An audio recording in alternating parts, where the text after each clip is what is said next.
அமெரிக்க அதிபர் Donald Trump நேற்றைய தினம் 48 மணி நேர கெடு ஒன்றை விதித்திருக்கிறார். 48 ஹவர்ஸுக்குள்ள ஈரான் ஹொர்முஸை திறக்கணும், இல்லை என்று சொன்னால் நரகத்தின் வாயில்களை நாங்கள் திறப்போம் என்று சொல்லி அமெரிக்க அதிபர் டொனால்ட் ட்ரம்ப் சொல்லி இருந்தார். இன்னைக்கு அவர் அது தொடர்பாக தன்னுடைய ட்ரூத் சோஷியல் பக்கத்தில் வெளியிட்டிருக்கக்கூடிய செய்தியிலையும் என்ன சொல்றாருன்னு கேட்டால், ஹொர்முஸ் ஜலசந்தி மூடப்பட்டிருக்கிறது, இதை திறக்காவிட்டால் நாங்கள் நரகத்தினுடைய வாயில்களை திறப்போம் என்று சொல்லக்கூடியவர் செவ்வாய்க்கிழமை, அதாவது நாளை மறுநாளுக்குள்ள ஹொர்முஸ் ஓப்பன் பண்ணப்படலை என்று சொன்னால் செவ்வாய்க்கிழமை ஈரான் மேலே மிக உச்சமான தாக்குதல்கள் நடத்தப்படும். குறிப்பாக ஈரானுடைய பவர் பிளான்ட்டுகள் மேலே எல்லாம் தாக்குதல்கள் நடத்தப்படும். எனர்ஜி சப்ளை பண்ணக்கூடிய இடங்கள், மின்சார உற்பத்தி செய்யக்கூடிய இடங்கள் மீது தாக்குதல் நடத்துவோம்.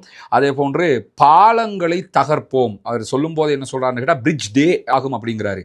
பாலங்களுடைய நாளுங்கிறாரு. முழுவதும் ஈரானில் இருக்கக்கூடிய பல பாலங்களையும் நாங்கள் அடித்து நொறுக்குவோம் என்று சொல்லக்கூடியவர் இந்த இரண்டையும் ஒன்றாக சேர்த்து செவ்வாய்க்கிழமை நாங்கள் செய்வோம் என்று சொல்லிட்டு, இந்த மாதிரி எதுவுமே நீங்கள் உலகத்தில் பார்க்க மாட்டீங்க, அவ்வளோ பெரிய அழிவாக இருக்கும். இந்த ஹொர்முஸ் ஜலசந்தியை நீங்கள் திறக்கணும் பைத்தியக்காரர்களே அப்படிங்கிறாரு. பைத்தியம் யாருக்கு முத்தி போய் இருக்குதுங்கிற ஒரு கேள்வி இருக்குது. அமெரிக்க அதிபர் டொனால்ட் ட்ரம்ப்புக்கு பைத்தியம் முத்தி போய் இருக்கிற காரணத்தினால நீங்கள் ஹொர்முஸை திறக்கணும், இல்லைண்டா அது பண்ணுவேன் இது பண்ணுவேன் 30 நாளாக சொல்லிக்கிட்டு இருக்கிறாரு. எதுக்குமே ஈரான்காரன் மசீர மாதிரி தெரியல. மீண்டும் இன்றைக்கு என்ன பண்றாருன்னு கேட்டால், ஹொர்முஸை நீங்கள் திறக்கணும், இல்லைன்னா கடுமையான தாக்குதல்கள் நடத்துவோம், பைத்தியக்கார பயிலுவ நீங்கள் ஹொர்முஸை திறங்கடான்னு எல்லாம் சொல்லிட்டு, இல்லைன்னு சொல்லி சொன்னால் நரகத்தில் நீங்கள் வாழுவீங்க அப்படின்னு சொல்லக்கூடியவர் கடைசியாக அவருடைய ட்ரூத் சோஷியல் பக்கத்தில் இந்த மெசேஜை போட்டுட்டு கடைசியாக என்ன சொல்கிறாருன்னா, அல்லாஹுக்கே எல்லா புகழும் அப்படின்னு சொல்லி ஒரு செய்தியையும் போட்டிருக்கிறாரு. உங்களை நரகத்துக்கு அனுப்புவோம்ட்டு அல்லாஹுக்கே எல்லா புகழும் அமெரிக்க அதிபர் டொனால்ட் ட்ரம்ப் போட்டிருக்கிறத நம்ம பார்க்க முடியும். கிண்டலாகத்தான் இதை அவர் பயன்படுத்தி இருக்கிறார்.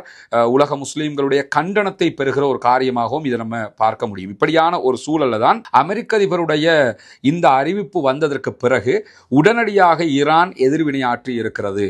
நாங்கள் 48 மணி நேரங்களுக்குள்ளாகவோ எந்த டைம்லையோ நாங்கள் ஹொர்முஸை திறக்க மாட்டோம். எங்களுடைய நிபந்தனைகளை நீங்கள் ஒப்புக்கொண்டு யுத்தத்தை நிறுத்தினா மட்டும்தான் ஹொர்முஸ் திறக்கப்படும். அது அல்லாமல் நீங்கள் எங்கள் மேலே தாக்குதல் நடத்தினீங்கன்னா நரகத்தின் வாசல்களை உங்களுக்காக நாங்கள் திறப்போம் அப்படின்னு இருக்கிறாங்க. அதுக்கான காரணம் என்னன்னு கேட்டால் நல்லா புரிஞ்சுக்கிறோங்க.